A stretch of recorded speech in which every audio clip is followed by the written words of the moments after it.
Ladies and gentlemen, welcome into the Pattison Ave Phanatics Show. Your host, Tom Kelly. With me, as always, via StreamYard, my man James Scorza. What's happening? Joe Marks. You. And Willie Guns. What are we talking about, Tom? What are we going to talk about? We'll get back into that. Give me 1 second. Let me go through my intros first, please. So I've introed the fellas. I'm probably the only one that says it on the show. Not even Rob. You may. I don't know. Rob will. Fantees. It's always a good time of year to get yourself a Philly sports T-shirt. You can get 20% off if you use the promo code Edge of Philly. And if you would like to add to your shirt, why don't you get yourself an Edge of Philly hat? They come in 4 different colors: green and cream, black and white, charcoal and red, and charcoal and orange. I've been saying I want to get me one of those charcoal and orange ones. But let's get into the lineup here. Let's get us into the lineup here of the Edge of Philly Sports Network. My guys on Philly Press Box Radio, Jimmy Chesko and Bill Furman, they're on Wednesdays at 7. Always have top-notch guests, and those guys are always bringing the knowledge. The Broad Street Bully Show with Drew, Doyle, and Jeff. You can catch those guys Sunday nights at 8 p.m. They're bringing the laughs and the knowledge when it comes to your Flyers hockey. And, of course, we can't forget about the big show, the Edge of Philly Sports Show with Big Al, Joey Sheeran, and Freddie Burns every Wednesday at 9:30 p.m. And then, if you're still seething for sports knowledge and you're a lacrosse fan, the Lax Phillies guys are where you want to go. Kevin and Gary always bringing the top quality, the top quality knowledge when it comes to your lacrosse needs. Anyway, back to the show. So just prior to starting the show off, Gary works out. He does. Definitely does. Just prior to coming on live here, Will, myself, we're discussing greatest of all times when it comes to basketball. So we'll carry this over into the beginning of the show just a little bit. So Will says LeBron James is not the GOAT now, but will eventually end up being the GOAT. I tend to disagree. I think modern era, it goes Jordan, Kobe, LeBron. Now, let's say LeBron wins 6 titles. Okay? I still don't think he will be considered a better all-timer than Jordan. You got to look at body of work and amount of time it took to get there. And he will have definitely played in this league longer than Jordan played in this league if he's trying to get 6 rings.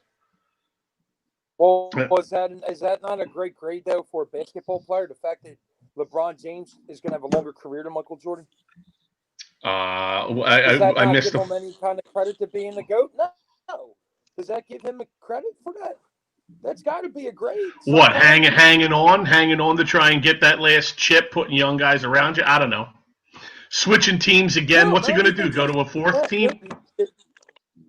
Could you imagine LeBron James as a GM?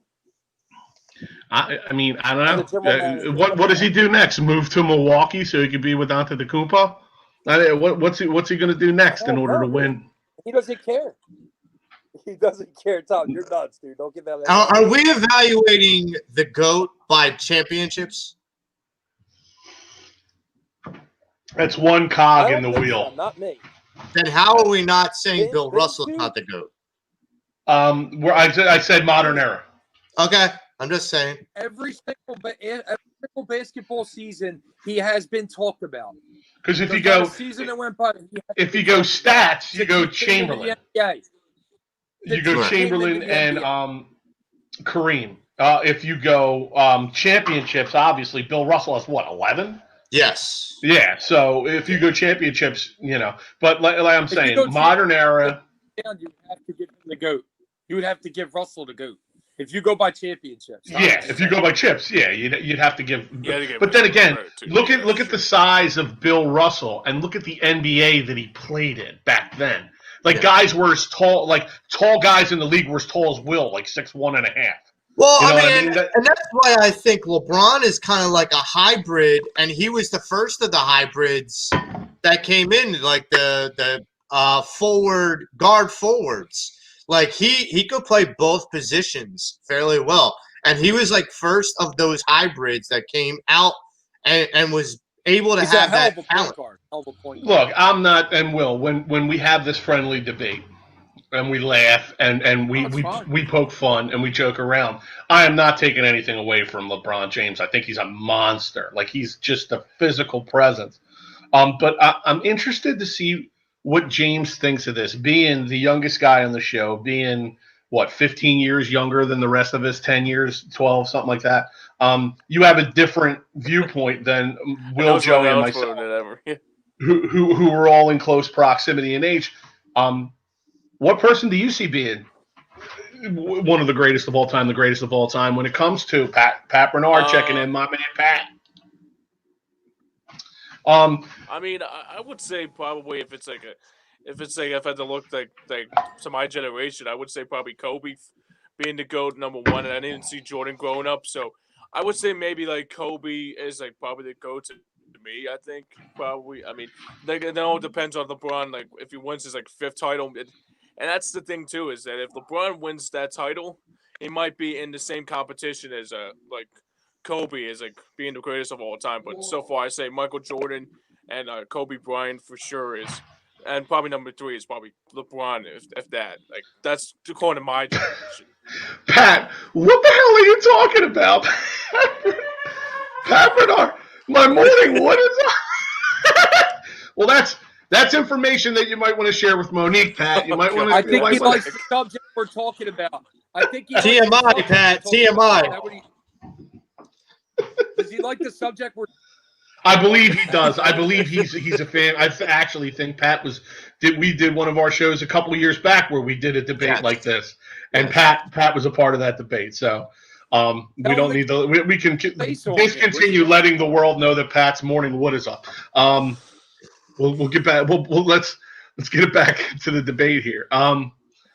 But yeah, so that James, that makes sense to me. And see, with the discussion like this, and I won't give it much more time because we have a lot of stuff to get into.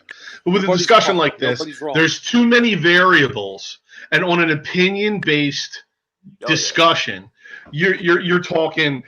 Like, some people take centers out; they don't even allow centers to be in the conversation. Some people say modern era. Some people say. You have to have, your resume has to have over a certain amount of things in order for you to even be considered, which I tend to agree with that. But it's Will and I will always get into this discussion whenever the topic comes up. We will always get into it. We broke it down. We did an hour show. You remember, Joey, at your house, we did almost an hour's worth of show on the greatest of all time. Yes. And it was me, you, and Will, and it was we sat at your dining room table, and we did at least an hour's worth. And it was a heated debate with a lot of facts being thrown around. Well, each one of us took a player. Each one of us took a player and had to make our arguments. I had Jordan, Joey had Kobe, and Will had LeBron. Yeah. And that was real. That was an interesting. It was an interesting day. But listen. Fighting for MVP and shit. The goat. Yeah, and the best part is none of us are going to give the other one any credit, so we're all just downplaying what each other's talking about. Like, yeah, no, listen to this, check this out. All right, so let's go by championships and the way that they were won. It's Jordan. It's Jordan. When you think about that, championships, Joey, like you were asking. Yes, it has a little bit to deal with championships, but I think if LeBron gets to 6, you have to give it to him. I don't have to do shit. Just saying. You will, motherfucker. You have no choice. I will not. I'll say this, and this is the last thing I'll say about this, and we can move on. Is Jordan did it with he made players around him great. LeBron needs great players around him. There's a difference. That's a 15-year-old boy. Wow. But look at LeBron's stats now. But that doesn't. I mean, if you have superstar studs around you, you're better. You're naturally better. If I had Mel Kiper Jr. and Todd McShay on this podcast right now, it would be better. But the fact of the matter, finals LeBron went to. Hold on. How many straight finals has LeBron went to? Straight 8, I believe, right? Was it Right. 8? That's disgusting, dude. So that means he's 5-3. It doesn't matter what the record is, dude. He got there. You know, Dude, and I was thinking about that earlier in this week too. But they haven't won a Super Bowl yet. Tom, it's all right. Fair enough. Go. Let's get it back to the Eagles. Let's start with. So the Eagles have a new head coach, apparently. Thoughts? So let's Joey, let's start with you. What was your reaction when you heard that Nick Sirianni was going to be the new Philadelphia Eagles head coach?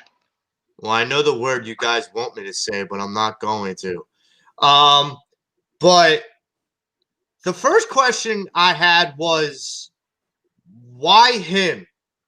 Why not the guys that I thought were more qualified? Like Eric Bieniemy was not even like everybody else on the list of coaching candidates.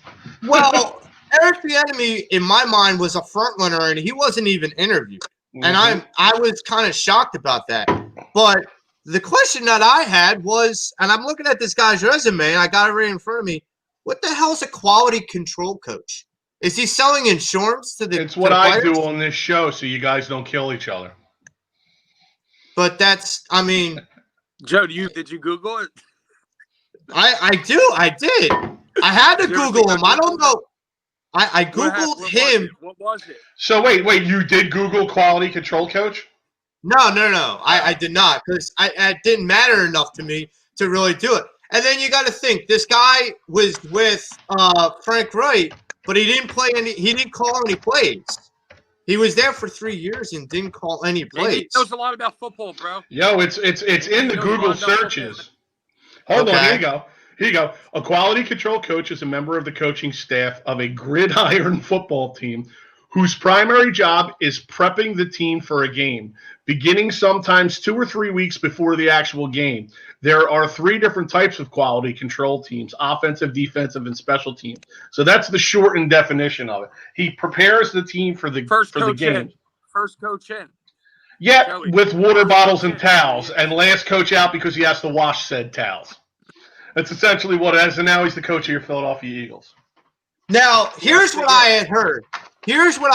So this is a typical Jeffrey Lurie hire, because he doesn't like to recycle old coaches back into that were already head coaches in the NFL, and he likes the younger guys that have perspective and are first time coaches. Now, look, Andy Reid was a 40-year-old coach, didn't call any plays. He was a quarterback coach for the Green Bay Packers. He didn't call any plays, and he turned out pretty well. Yo, Valerie Lauren checks in. She says he wasn't interviewed because he's still in the playoffs and the Eagles didn't want to wait for that. I get that. Thank you for checking in too, Valerie. People were allowed to interview via Zoom. That's why, because technically Sirianni got interviewed a week or 2 ago, and they were still in the playoffs. They lost to the Bills. So Sirianni got interviewed down in Florida, Joey. Right, but I'm saying it's mainly because he can work with Wentz. That's what it is. Jeffrey Lurie wants to stay with Wentz. Jeffrey Lurie traded a lot of draft picks away to get Carson Wentz, and this is it. And he's going to go to bed. I agree. With that's what it is. He's going. It's $100 million. Look, listen. Do you not think that this is not? Carson Wentz. Do you not think that Carson didn't sign off on this guy?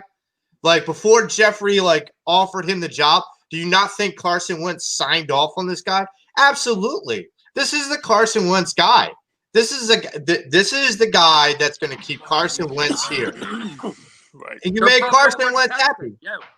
They're probably already texted, bro. They probably already moved together. They're probably already at this point. He's probably babysitting the baby at this point. No, this is going to be his first year as a head coach. I think it's going to be a tough one, man. It's going to be a tough one. So hang on 1 second. We have a Facebook user checking in that says Andy Reid didn't call any plays either when the Eagles hired him. I have no opinion on him because we don't know. Andy Reid absolutely called plays right out of the gate. Yes. absolutely called plays right out of the gate. That's inaccurate, Facebook user. I need your name too, so I can have that debate with you. Are you kidding me? Andy Reid was scripting the first 15 plays since he was in high school. And let's not act like Marty Morningwhite was really in charge of the damn offense. Let's not get crazy. No, not at all. No, Andy came in. They loved him when he came in. They loved his. So wait a minute. So why did this Facebook user say such a thing? Are they just on the fact that Sirianni's probably not going to be calling the plays. Doug probably didn't call the plays as much. With having Frank Wright. I think Frank Wright was there with him. Call the plays a lot. But as far as Reid goes, he had his control over everything. He had a fucking bulletin board out there as a play card. Valerie checks in again. Do you think that Deuce Staley will stay as a running back coach or go somewhere else? He's gone. He's gone. He's gone. He gone. Rumors, man. All right, they're already talking about him going to the Bears. The Bears have already reached out to him. I don't know. I mean, it's hard to describe. He's gone. As soon as they did not promote him, Deuce Staley probably out. Yes, Joe. I mean, Pat checks in. Yes, Joe Marks. The cycle out now because he didn't get the head coaching job. Pat says yes, Joe Marks. The cycle continues. They need a fallback guy. He's an scapegoat. He's in a scapegoat for Howie when things go bad. I'll get to Howie in a little bit under our Eagles discussion. But gotta stop wasting our friggin'. No. Let me ask you because we haven't breached this question yet. Is this a good, bad, or indifferent hire? Indifferent. I'm on the fence because this kid could be like the next, offensive guru. I don't know. Like a McShay or a McVay, not McShay. Yeah. McVay. But I mean, here's the thing. I think obviously Jeffrey Lurie liked what the dude said to him, man. He nailed it. He's got to surround himself with good coordinators. That's without a doubt. He's got to surround himself with coordinators. Like that. Tom, I do want to coach. Okay, you know how tough it is to be a head coach in the NFL? This guy actually interviewed for a job for an organization that just won a Super Bowl 3 years ago. Guess what? He's probably really excited. He's probably got mad respect for the Eagles. You know what I'm saying? This is a big market, too. Maybe it's a huge market for him. Oh, Jesse Bell checks in. No, Lord probably interviewed all these other people first, and then he interviewed him last, and that's what happened. Look at it. I also have something to get into. It's like someone's gonna play under Jeffrey Lurie and Howie Roseman's commands. I think he's gonna be like another yes man. That's what I think. He was with Josh McDaniels forever. He's with him for a cup of coffee, and boom, he's the coach. Maybe. You know what I'm saying? Yo, Guns. Jesse Bell checks in. Hey, boys. Yo, you could have let us know that you were on Jesse's Flyers Alley podcast this past week. I would have shared it and done all that. So you got to let me know these things. It was on Facebook. I know, but I didn't like when Jesse reached out to me, and I was like, oh, man. I was like, Will didn't tell me. He was like, I hope I didn't get him in trouble. I was like, no, not at all. I was like, I just would have shared it and talked it up on social media. You got to let me know, man. Anytime any of us go on shows, you let me know. I'll make sure I share it and get it out there for sure. I was liking what I was hearing on the Flyers Alley podcast. Tom, I wanted you and Jesse to bond without me. Oh, no, I got you. Yeah, Jesse and I have been in contact. That's why I didn't say anything. Yeah, absolutely. So let's go. Hold on, here we go. Valerie checks in again. Kelly, you would love Flyers. Valerie, I'm okay with who we picked as head coach, but I just don't trust the front office. I think that makes all of us. Valerie Roseman again. Yes. Hit the nail on the head, Valerie. Hit the nail on the head. So Pat says we have to see how this plays out. Oh, I'm sorry, that wasn't Pat. This is Wiley Jetter says we have to see how this plays out. I totally agree. I hope I said your name correctly. Pat Bernard says he's indifferent. The league has gone younger for head coaching jobs, which is also true. Me personally, I feel like this could. I'm on the fence, which I tend to be on the fence a lot. It could work out really well, or it could be the start of a rebuild. I mean, think about this team. Where did he coach at? Yeah. I didn't do any research on it. Where did he coach at in college? Hold on. Mount Union.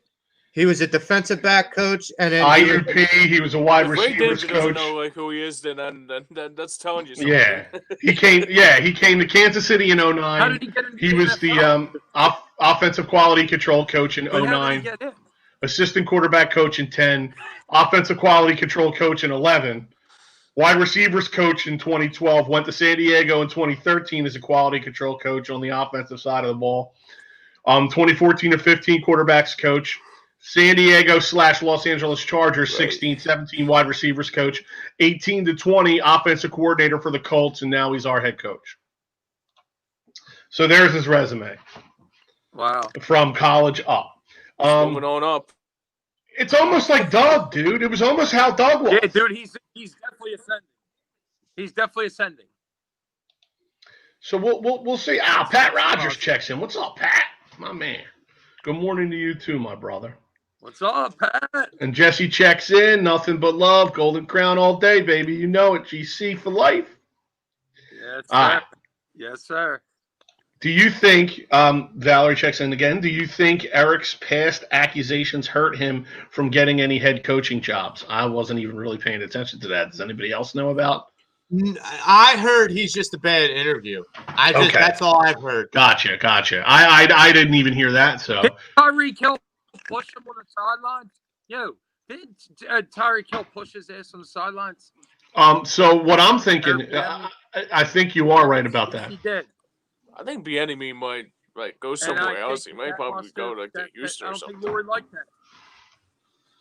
All right. I think that you got to research guys before you interview them, man. Right. So I wanted to go back real quick.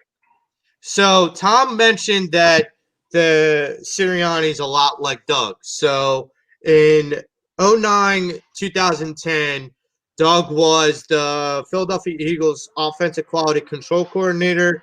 In 2011, 2012, he was the Philadelphia Eagles quarterback coach. Moved to Kansas City with Andy Reid, and he was the offensive coordinator, and then came back here to be the head coach with the Eagles. So it is similar. They have a similar resume, that's for sure. Anthony checks in on Facebook. They heard Bieniemy had a lot of interviews from college and NFL. And didn't do too well in them, which is what Joey was saying. And he did something wrong in the past, and I don't know what he did in the past that's bad for them basically turning him down, which I don't know either. But even if you don't interview well in this league and your resume is stacked enough, you'll get a job for sure. I thought the same thing. I thought the same thing. He rubbed the GM the wrong way, and it got wind. That's why. And you know what I'm saying, dude? Comes down to it. I'm glad you brought that up, Will. I'm glad you brought that You'll up. never know what it is, man. If you have a code, there's a code. Listen, they have a code. Yeah, when you talk about code, man, you can't damage somebody's house. It's probably not bad blood. It's not bad blood, but it's not good blood. You know what I like? You know what I like hearing, Joey? I like hearing about how young this head coach is, and I'm technically only 3 days older than this head coach. So when I hear people saying he's young, it makes this old man feel good because he was born June 15th, 1981. I was born June 12th, 1981. So we're very close, or even our birthdays were both Geminis. Which hopefully he's not a Gemini that some days he passes and runs and some other days he passes all the time, or our fan base is going to lose their mind. Real quick. What player do you want the Eagles to draft? Are you kidding me? What player? I'll ask Tommy first. I want Tommy. If Devontae's sitting at 6. No, wait, no, Tom. If Devontae's sitting at 6, you take him. I want. No, he said that. If he's sitting at 6, and you don't take him, Devontae Smith is sitting there. You got to get him. Look, if he's sitting at 6 and you don't take him, I take the half-eaten wing out of my mouth. I put it on my plate. I turn the draft off and I go upstairs and play Call of Duty Black Ops. That's what I do. Well, you're going to be playing Black Ops on draft night. I can tell you that right now. Technically, I have a TV upstairs, so I could do both. But I'm telling you, I'm all in on the drafts. It's a big team. Yo, we should do a Pattison Ave Phanatics draft night. We are. We're actually going to be doing an EOP one too. We go right on. We're going to be doing an EOP one too, where all the shows are getting together and different guys and different shows, and all of it's like a panel. It's going to be awesome.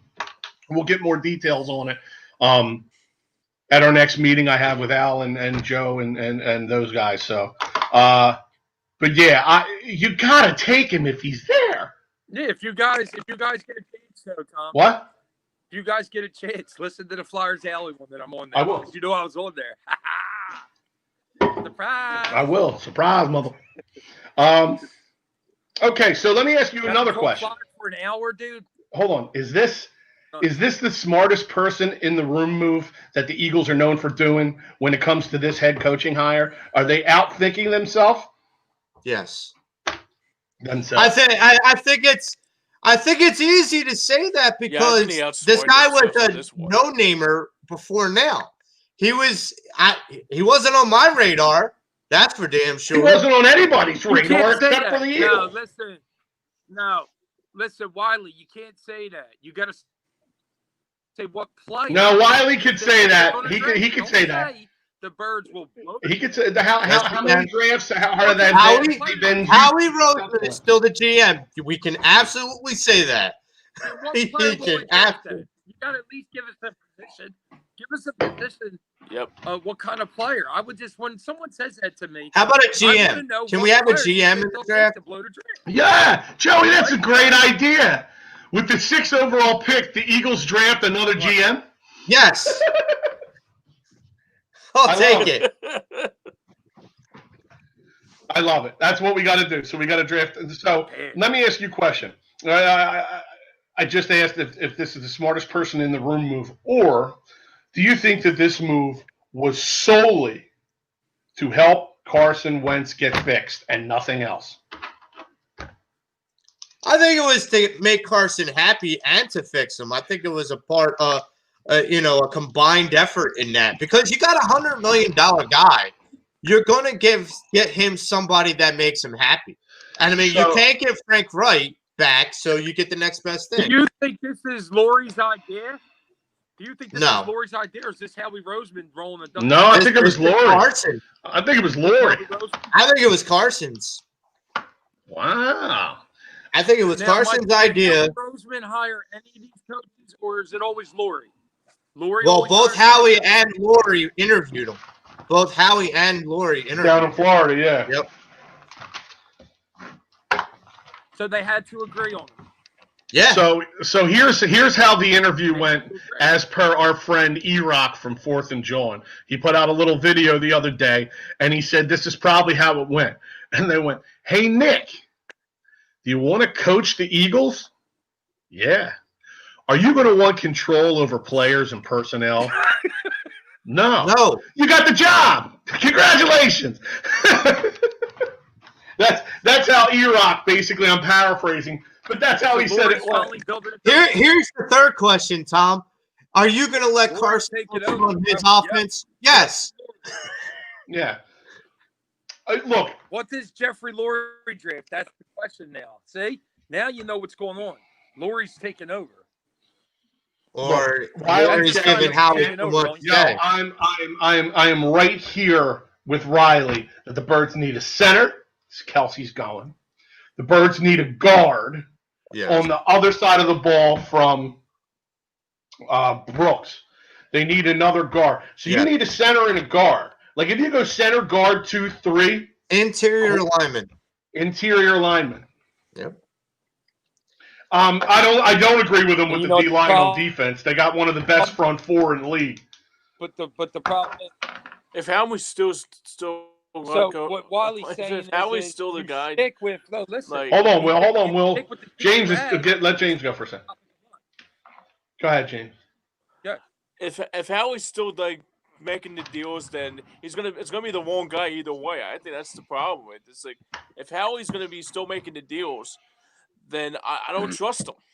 All right, so let me ask you guys a question: Nick Sirianni or Deuce Staley? Deuce Staley. Now, No, the you know rumor- what? Yes, I take it Staley, back. yeah. I take it back. Nick Sirianni. And I'll say it. This is the reason why I'm changing my mind. Because I feel like Deuce would He just be changed that my guy. mind. I feel like Deuce would be too much of a guy that will toe the company line the way they want it to be towed. And I think Nick will at least get a foothold, maybe not right away, but eventually. I mean, he's got to get a foothold anyway. The word out there was, Joey, that Deuce didn't like how Carson was babied, and that's why they didn't interview him for the head coaching. Like, that's why they didn't take his interview seriously. Because I believe he was interviewed. But that's, from what I hear, that's why he didn't get the job. Because he didn't like the way they babied Carson, and he wouldn't have done it under his administration. Okay, so let's touch on that. Should Carson be babied? Should we be babying a star quarterback? No. Will, I want to hear from you. I want to hear your take on this. Well, you trade all those draft picks away, and you shit the bed on the draft all these times. So this is pretty much what they invested in on, and they're still sold on them, and they have faith in them.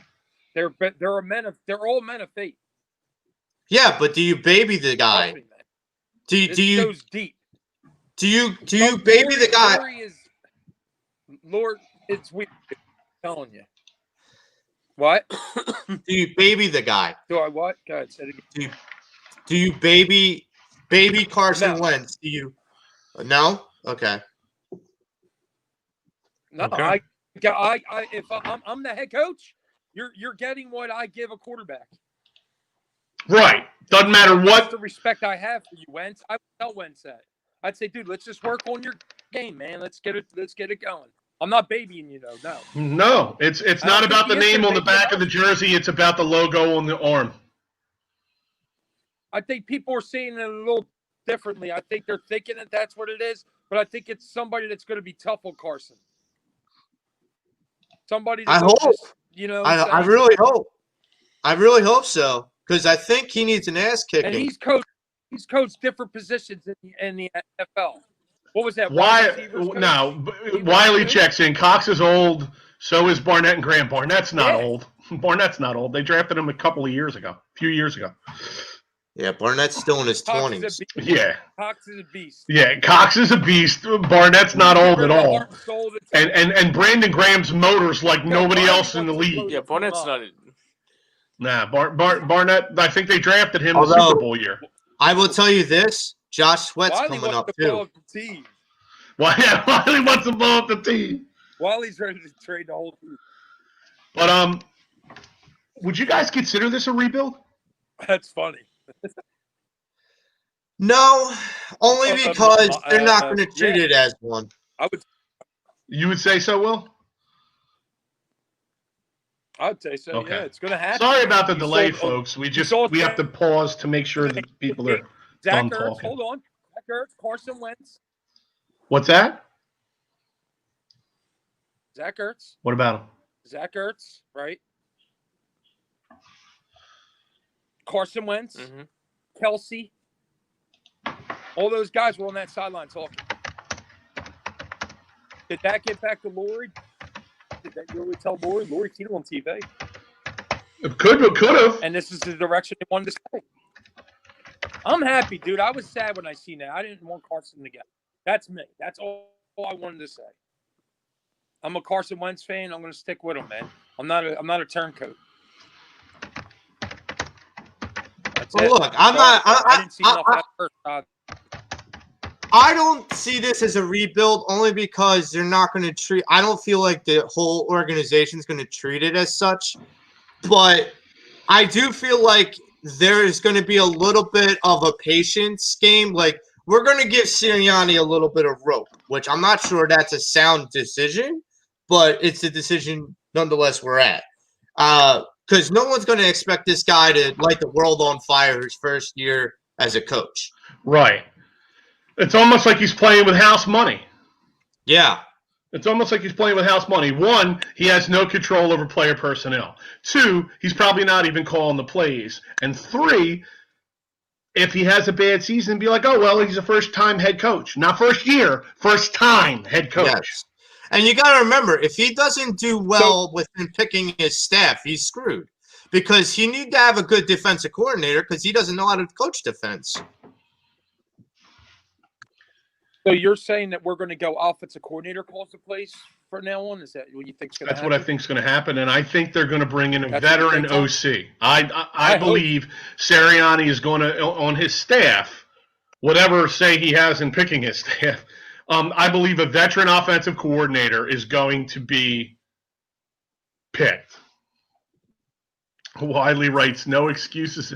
Wiley writes, no excuses in Philly. Wiley, that's all we do in Philly is make excuses. That's all we do. Are you new here, Wiley? Are you Think new about here? it. You literally just made an excuse about the D-line being old. Everybody makes excuses in Philly. It's what we do. Bad things happen in Philly. Wiley, spot on. Absolutely. Bad things happen in Philly. We do. All right, so let's keep it moving here. Bad things happen every. Let me ask you guys, why on Bad earth things happen would the every- Philadelphia Eagles keep Howie Roseman in the front office? Don't hit me with the normal answer that he's Jeff's boy. I know that. What? I'm trying to think of the word because I'm dumbfounded at this. What possible reason, other than them being boys, and that ship has sailed, would you still have this guy in the front office? Why? Because he didn't Everybody's take all the silent. fun. Because he didn't take the blame. He still is looked at as the guy who saved the team and took us to the Super Bowl somehow. Like that he constructed a roster and he's still riding that wave from that Super Bowl championship. Unfortunately, there have been people that have come and gone and have lost their jobs, and he still has one. I don't understand it because he's made so many errors in judgment calls that have not worked out well for this team. I don't understand. It's a injustice. I think it's all in all honesty. I think he buys into Howie. He looks at this as a bad season. We've had them before in the past.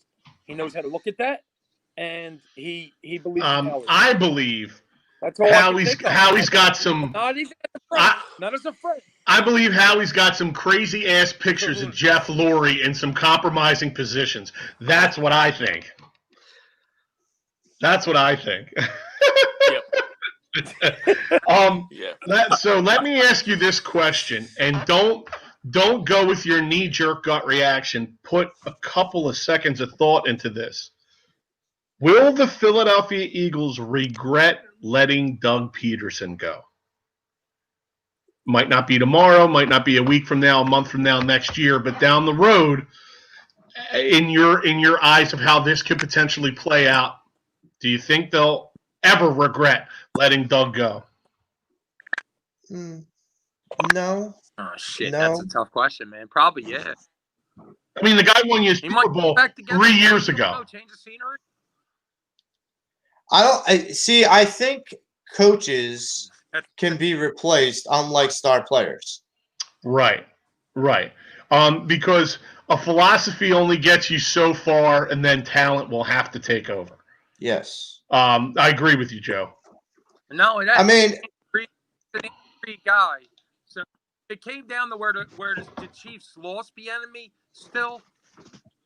You don't think Andy Reid might be out there thinking he wants Doug on his squad? You get what I'm saying? Right. Or did Andy Reid move on from him too? Did Andy Reid, but you know? Look at it. Is Doug willing to regress back to being an OC under Andy Reid? I mean, is he willing to regress back? So that's a good point to attach to the question I just asked you. Look at what Andy Reid's last season as an Eagles head coach. He was 4-12. The guy just won the Super Bowl last year with the Chiefs, who have been pretty awesome the entire time he's been there. Do we regret letting Andy go, and will we regret letting Doug go? In hindsight, your first year, you're like, no, we don't regret letting Andy go. 3 years ago, you definitely didn't regret letting Andy go. How do you feel about it now? Well, he does have Pat Mahomes. I mean, that does help a little. Time. We had Carson Wentz, who looked just as good as Pat Mahomes in 2017. No one looks as good as Pat Mahomes. Carson looked amazing in 2017. That game against the Washington Redskins, some of the passes he threw, getting out of rushes, stuff like that. Carson Wentz would have been MVP had he not gone down against the Rams. He would have been. I know. But Pat Mahomes is like way up. Yeah, Pat Mahomes. I feel like it would be kind of. I hope it happens. That the Super Bowl is the Bucs versus the Chiefs, so that Brady can pass the torch to Pat Mahomes. Yo, Pat Rogers, man. Pat Rogers is great. Howie has pics of Lori on Epstein Island. It was time for Doug to go, in my opinion. Got to leave it to Pat. And bartenders always got one-liners. And then Wiley. And he's a big-time Eagles fan. Wiley's coming in. Wiley and Valley are definitely coming in with great points today. Wiley, some I agree with, some I disagree with, which is fine. That's what this is all about. He said Doug was problematic, too, as a play caller. I 100% agree. 1,000% agree. I do believe that's Doug. my number one reason I wanted him to go. That's the number one reason I wanted him to go. Well, remember something. That's why we wanted Andy to go, too. And Wiley's right. 2017 is over. However, we don't have a crystal ball to look into the future, so you can only go back to the past to see the way and the reasons why the team is heading in the direction that they are. So all we have is the past. Hindsight's 2020, as they say. Well, keep in mind, Tom, like you just said, philosophies they can change, but star players that they rise to the talent. Right. Here's the thing. Andy Reid got fired from Philadelphia because of the philosophy he had here. Was getting stale. Right. Yes. When he went to Kansas City, it was like a whole new world opened up for him. And he, I think, took a different philosophy there. Was he talking about Carson Wentz right there when he said 2017 is over? Yes. Was he talking about Carson Wentz? Probably. I don't know. Wiley, were you talking about Carson or the team in general? Yeah, exactly. That's interesting. So, because if you're talking about Carson Wentz, in that sense, Carson Wentz was having one of the best years I've ever seen a quarterback have, and including that he was on our damn team. I've never seen that. I've seen a great game by Michael Vick, but I didn't see a season like Carson Wentz. You get what I'm saying? It went game by game where this guy was just winning, and he was. I'll go one step. Was so exciting. I'll go one step further, Will. And then I'll go one step further. What? I'll go one step further. Donovan McNabb took us to how many NFC Championship games, and he was a dominant quarterback for the Philadelphia Eagles. Carson Wentz had a better season in 2017 than Donovan McNabb had. Yeah. I mean, he had a better season in that 1 year. Yeah, everybody forgets the Arizona NFC Championship game. that was McNabb's last hoorah. That Arizona Cardinals AFC Championship game. NFC. Yeah, and McNabb's last hoorah was the Super Bowl. So, hey, Wiley's got one. He said, I guess this was a show or something. I'm not sure what show, but he said that Torrey Holt had called in and said that they were running plays from the Super Bowl year. You mean Torrey Smith? If you meant Torrey Smith, then yeah. I mean, you got to switch your plays up. I mean, every team has their core of plays that they'll run variants off of. That it's on purpose. It's disguised for defenses and stuff like that. Oh, they're setting up this way, and then they do something different out of it. Here's one. Guys, imagine if our GM did what Buffalo's GM did. Brought in 3 good wide receivers and a good running back, Freeman, for Allen, all in one offseason. Imagine if Howie did that for Wentz. But he kind of did, or he thought he was, Because remember, he brought back D-Jack. We thought he was going to do well. We already had Alshon, and Nelson was coming off. And no. And this is before That's why Rager. you got to draft another wide receiver. And then, I already had Nelson Aguilar coming off a good year. Oh, he messed up for sure. Absolutely. Well, listen. He's absolutely right. That's how you win. That's how you win. You got to have 3 good wide receivers to win in the NFL. Let's be clear. This is an offensive league. This is an offensive league. Let's be clear. It's an offensive league. If you don't have an offense that can go on the field and score, you're not going to win. Right. Absolutely. Absolutely. Only time will tell. Your damn tight ends were dropping balls all year too. I'm excited. Of course, right now everybody's skeptical, but our excitement will grow as the offseason grows because, it's short-term memory. Or disappointment. Well, depending on what happens in the draft, true. Yes. The draft's going to be real interesting this year. That first pick, you can mess up a first overall pick. It's happened before, and it can happen again. Oh, yeah. Tim Couch? So we're going to be live during the draft? Is that what you said, Tom? Yeah, we do.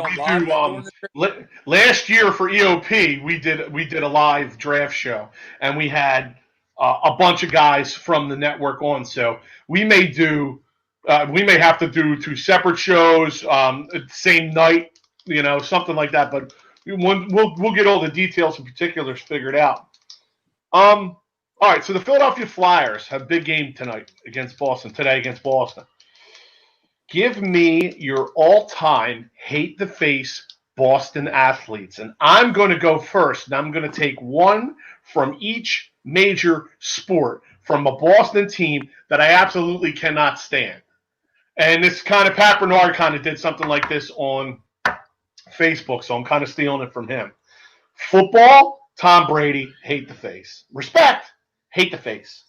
Hockey, Chara. I can't stand that son of a bitch. Baseball, Papelbon. I want to whack him upside the head with a baseball bat. And basketball, Kevin McHale, that lanky-looking son of a bitch. I couldn't stand him growing up. He looked like he had zero athletic ability. I hated Kevin McHale. And I can't tell you, why exactly what about his game I just hated his face. So, does anybody have any Boston players? You could pick one team, you could pick all 4 sports, whatever, that you just, when you see their face, your fist clenches up because you want to punch them in it. I hate Lucci. I'm going to go with my Bruins pick. I hate That's Lucci. A great one. That's a great one. James, do you got any Boston players that you just can't stand? Does Paul Pierce make you stay up at night just hating the world? Somebody from Boston that you just can't stand. And Tatum gets on my nerves, too. That's only because we could have had him and he's good. Sorry, but Jason Tatum gets on my nerves. But that's more respect. I take him on my team, yes. But as far as hating a Boston player, I hate Tatum. I hate him. Jesse Belichick He gets on my nerves, dude. He gets on my nerves. Marchand. Oh, my God. It's stand him. Yo, Jesse just wrote, Chara looks like Chuck Norris uppercutted a giraffe.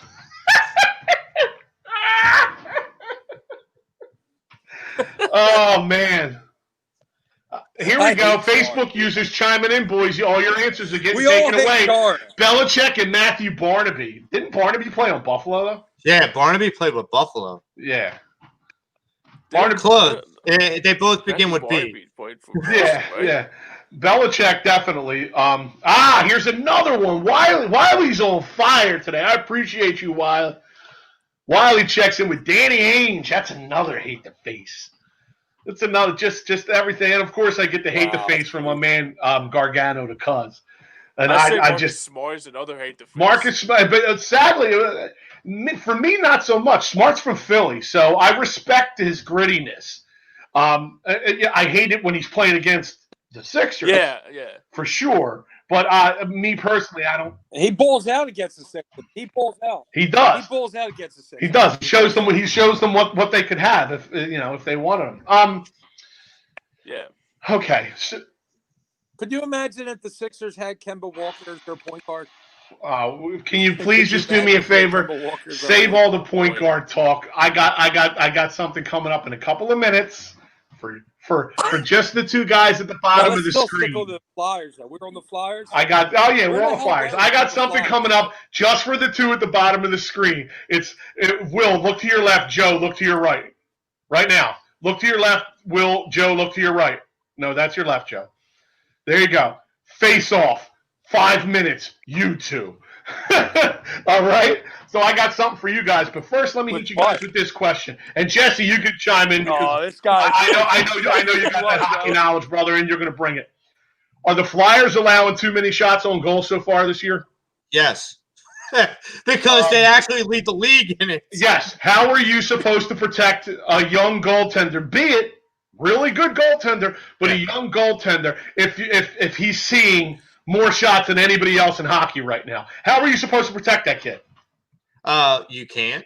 That's a simple question. You can't. I mean, he has to be God in order to stop all the shots that's coming at him. Dude, 187 shots in 5 games. I think he's enjoying the challenge. I think it only makes him better. I think it only makes him better. 187 shots in 5 games. Think about this. You're 13 shots shy of averaging 40 shots on goal a game. You're 13 shots shy of averaging 40 shots on goal a game. That's a lot of shots, dude. Jeez. That is a lot of shots. That's a ton of shots. And is that representative of the game, or is that representative of the lack of defense? Lack of defense, I believe. I believe it's lack of defense. You could have Hasek and Patrick Waugh in the same net, and they're not going to stop 187 shots. Okay, so it infuriates me. Joey, I know everybody's been watching. It infuriates me that no, you're good. You're good. It's the delay on the virtual stuff. It infuriates me that it even can possibly happen. You have to be on your defense, getting back, not overplaying the puck, not leaving this kid out to dry. Jesse checks in. Is it fixable? AV has the right players out there, just in the wrong places. That's not a bad point. But if things continue like this, they're going to break. They're going to shatter the record for shots on a goalie in a year. They're going to shatter it. Will it hurt Carter Harchess? I would like to know that. There you go. So we'll see if Jesse checks in with that. Now that we've kind of all agreed about the shots on goal, let's get into the injuries, because we had 2 more injuries the last game. Now you got Myers and Frost both out. Myers is out with a fractured rib, and Frost is out with a dislocated shoulder. On top of missing Coots and a couple other bumps and nicks and bruises here on some Flyers. Are you guys worried about injuries this year? Yes, definitely. Yeah, I think you're going to sign a veteran. I think bring in a veteran or 2, actually. That's what I used to do in my NHL season in my GM mode. If I had 2 good defensemen go down or 2 good players on a team, I went out and signed veteran players just to fill. That's it. Bring in some veterans. I think maybe 2 more veterans just to fill those young guys' spots until they come back. That's all. Joe? You want to read Jesse? Hold on, Will. I think that this team has a lot of depth in the minors, and you're going to start seeing some of these kids come up. They drafted a lot of these kids, and I don't agree with bringing in a veteran, because I just think that kind of sends the wrong message to the kids that are down there that are hungry to come up. But also the mentality of the defense has to change. And that starts with whoever steps up as that vocal leader on the defense. I would think it would be Provorov, but I've been wrong about Provy in the past. So I'm going to keep my opinion on myself on that. I hear you there, Joey. It happens. It happens sometimes, though. James, how you feel about that?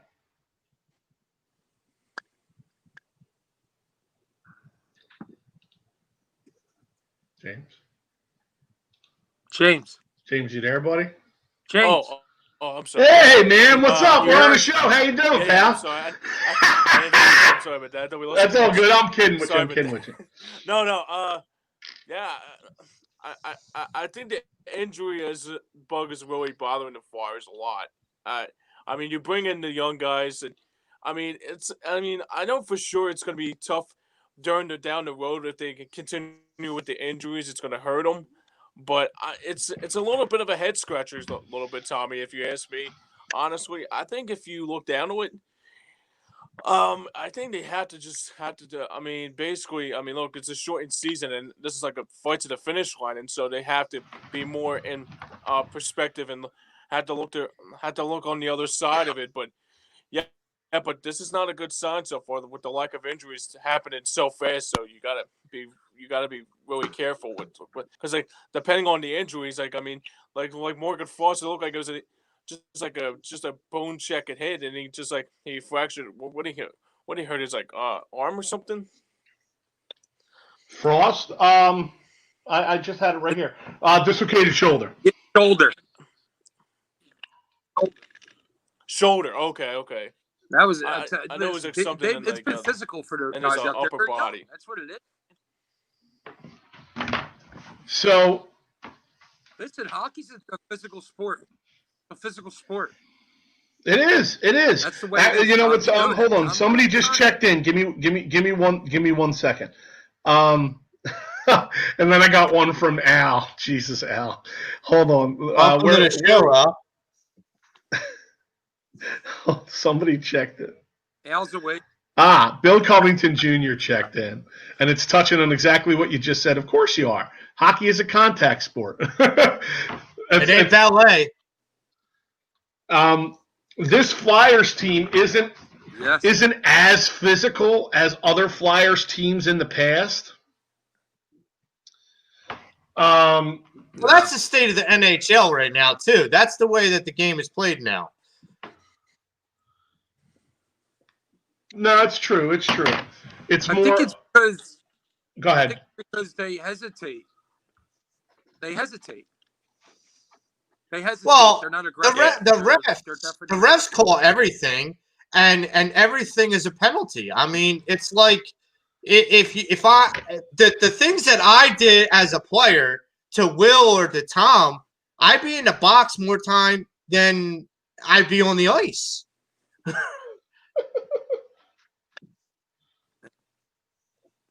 All right. Yeah, I think it's just a mixture of veterans and rookies. They got to get on the same page for the Flyers. That's what it is. You have to. Well, I think it's. I think it starts at. Go ahead, Will. Good. You got to mix the lines to where these guys play better defense as forwards. Help the defenseman out. You get what I'm saying? Yeah. The chemistry. And I think it starts at the top. Anymore. That's what it looks like. It starts at the top. We said this last week.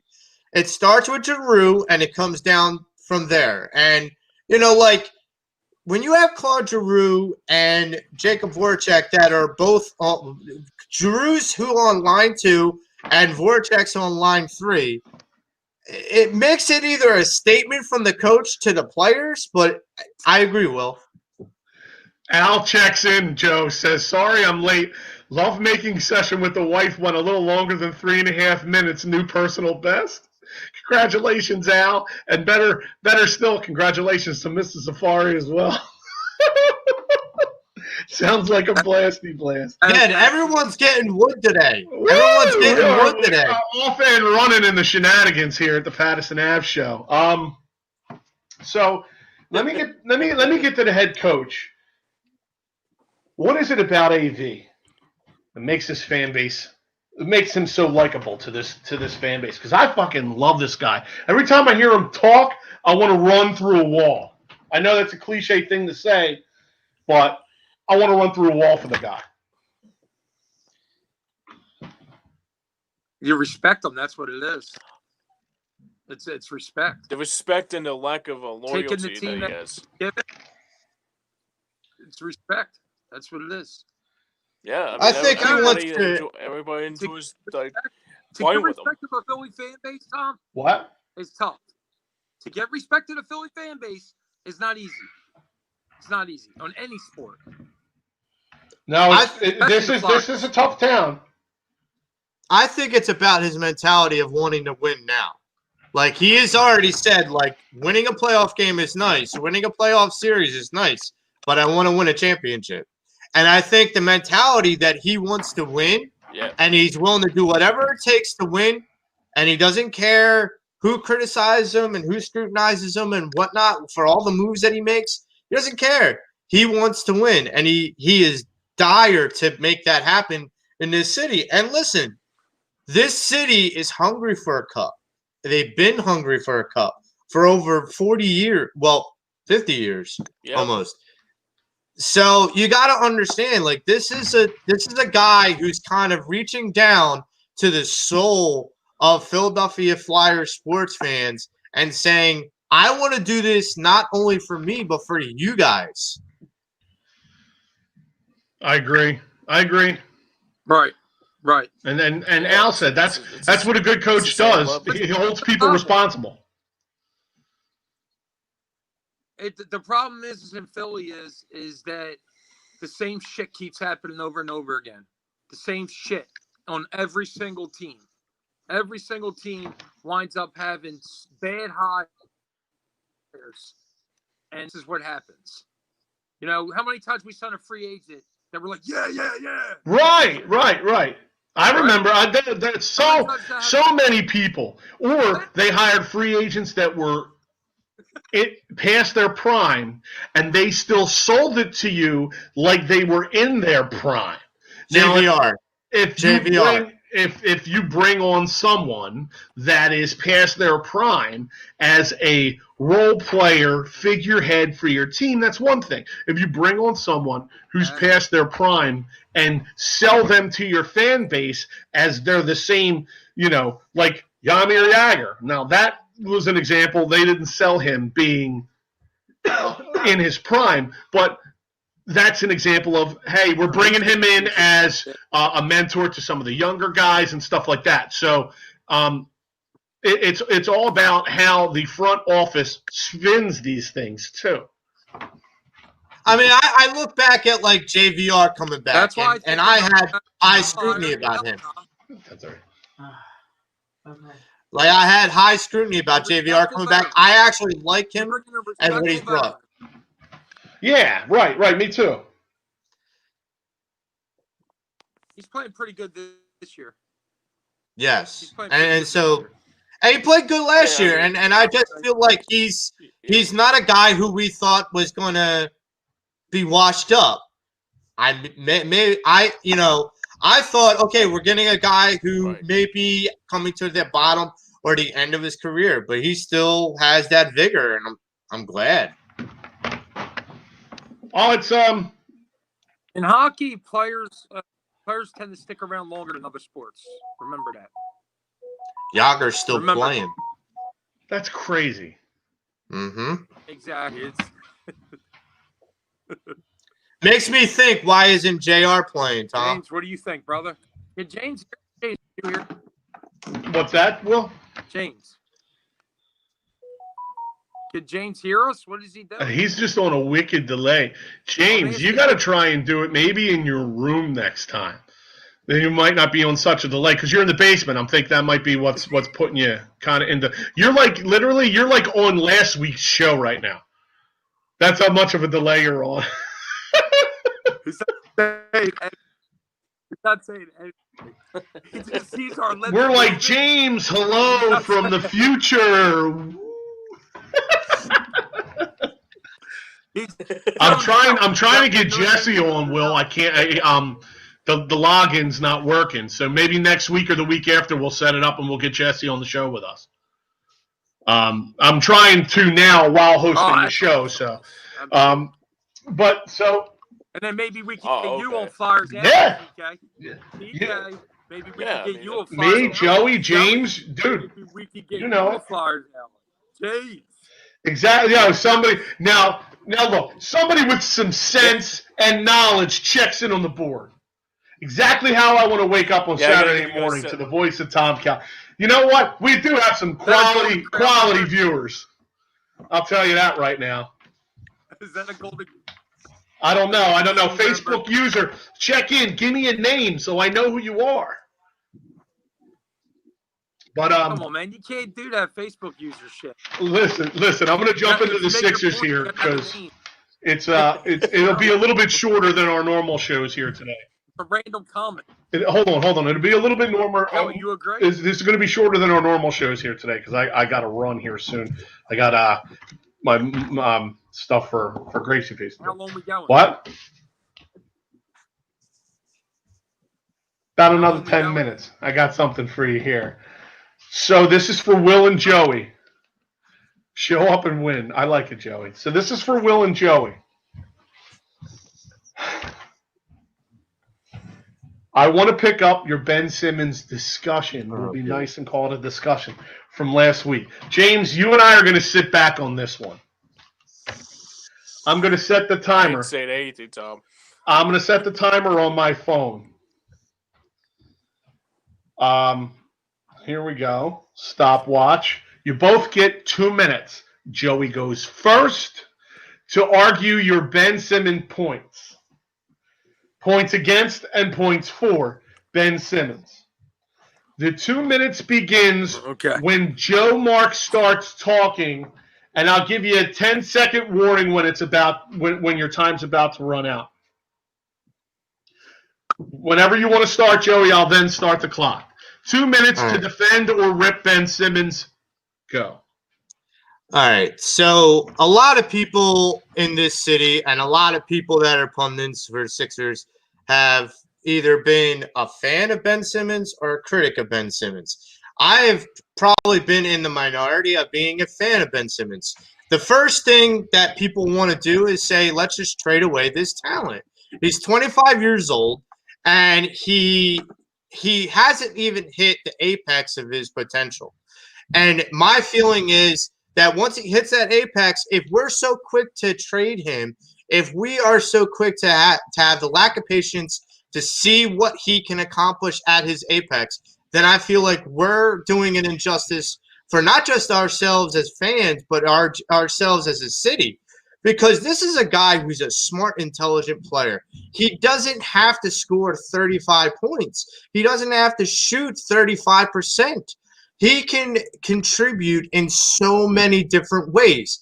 He gets his team involved. We've been around this team where an Allen Iverson has to shoot 45, 50 times a game to score 35 points, and he's got to do it all on his own. Ben doesn't have to do it on his own. He has a team with Seth Curry, Danny Green, Tobias Harris, Joel Embiid, Maxey, Shake Milton. He has all these guys that are shooters. He has all these guys that can help him out and make him look good and make the team win and be successful. Ben Simmons can make it, kick it, and he can also intimidate the defense because if you will notice, when he drives to the lane, 2 to 3 people go right to him. That leaves men open, and that allows for offense to succeed and for this team to succeed and for us to win. All right, Willie Guns, I will start your clock here. Great points. Great points by Joey. Great point by this Facebook user. I see Tom Kelly in my dreams. This is my buddy Tim Sawicki that I worked with at FedEx. Tim and I, before podcasts were even a thing, talked about doing a show called the TNT Show. So I'll give you a little background there. Willie Guns, 2 minutes, your argument against Ben Simmons. The clock begins when you start talking. Well, I've always never been 100% at all for trading Ben Simmons. So we'll say that first. But if I had an opportunity to get a really good piece that could fit now and win a championship now, I'd do that. I don't think Ben's championship now material. It's going to be dangerous when he's standing at the 3 line and he's wide open and he doesn't take that shot. And the guy could get back into the key and then get ready to take Ben's charge for when he goes, because that's what's going to happen. Ben Simmons has a good 3-pointer in practice, but he does it in a game. That's a liability. The NBA now, most of your guys on that court's got to be able to shoot a 3, especially your point guard. That's important, Joey. And some of his rebounds, I call them garbage rebounds. It's just like, oh, hey, garbage is here. Take it. It takes rebounds away from Embiid. And Embiid's got to score 40 to 35 points. 35 to 40 points a night to get us to win. Oh, and Ben had what? 12, 10, 10 again? 12, 10, 10, 15, 8, 8. Like, what? His best games are just like friggin' Shelton, Shake Milton already had one of them. You know what I mean? Maxey already had one of them. He's got to go, dude, because he's not progressing. Keep saying that over and over and over again what the potential is. The potential ain't there now, so he's not going to win a championship for us. So, yes, he has to go. I love him. He's a good player and all, but I think he has to go, man. I'm sorry. That's it. How long do I got left? 10 seconds. He's got to go. He's got to go, Joey. Everybody knows it. Bradley Beal, Zach LaVine, I'll take. 2, 1, stop. Hey, man. Score. Willie Guns, Joe Marks. There you go. Compelling arguments on both sides. We'll see what some of the text board folks think next week. Like I said, it's a little shorter show this week than it normally is, just because I got some stuff to do going on here. But let me before we end the show, let me go back over some of the wonderful brands and shows and things that are here on the Edge of Philly Sports Network. But we'll start out with Fantees. Get yourself one of these great Philly sports themed T-shirts and get 20% off of those with the promo code Edge of Philly. And to go with that shirt, why don't you get yourself one of these Edge of Philly hats? I'm actually wearing my green and cream one right now. They also come in black and white, charcoal and red, and charcoal and orange. I've been having my eye on those charcoal and orange ones for a while, Al. If one accidentally fell out of a box into the back of my car, I wouldn't be upset. Your lineups here on the Edge of Philly Sports Network. You have Jimmy Chetchesko and Bill Furman Wednesdays at 7 on Philly Press Box Radio. You have Drew Doyle and Jeff from the Broad Street Bully Show. Those guys are on Sunday nights at 8 p.m. And, of course, the big show, the Edge of Philly Sports Show with Big Al, Joe Sheeran, Freddie Burns, Wednesdays at 9:30. Joe Sheeran and I are actually in talks about doing a bit of a different show, so maybe look for that down the road. For all you lacrosse freaks out there, nobody does it better than Kevin and Gary. Lax Philly. Tune into those guys and check out those guys for all of your lacrosse needs. For James Scorza, Willie Guns, Joseph Marks. Joey's giving me a 1 second sign. What's up? I wanted to say one thing before we sign off. A year ago, we lost Kobe Bryant. And the other day, we lost another legend in Hank Aaron. I want to say that with sports and talking about sports and debating about sports, there's no debate when you see great players. And when you see great players playing, you see what they accomplish and the benchmarks that they succeed at. And when we lose those great players and those great people in this world, it makes you take pause for just a minute. And I want to say that I'm grateful for being able to be on this platform and be able to talk about other great players. But I wanted to give the due to respect to Hammer and Hank Aaron and to Kobe Bryant. Tip of the cap. And a famous man behind the microphone, yes, Larry King, passed away today. Yeah. He was always famous behind the microphone. So whether you're behind the microphone or on the court or field, what we get a chance to do here is amazing, and definitely tip my cap to all those that we've lost. But again, for James, Joey and Will. I'm Tom Kelly. This is your Pattison Ave Phanatics signing off. We'll see you guys next Saturday morning. Let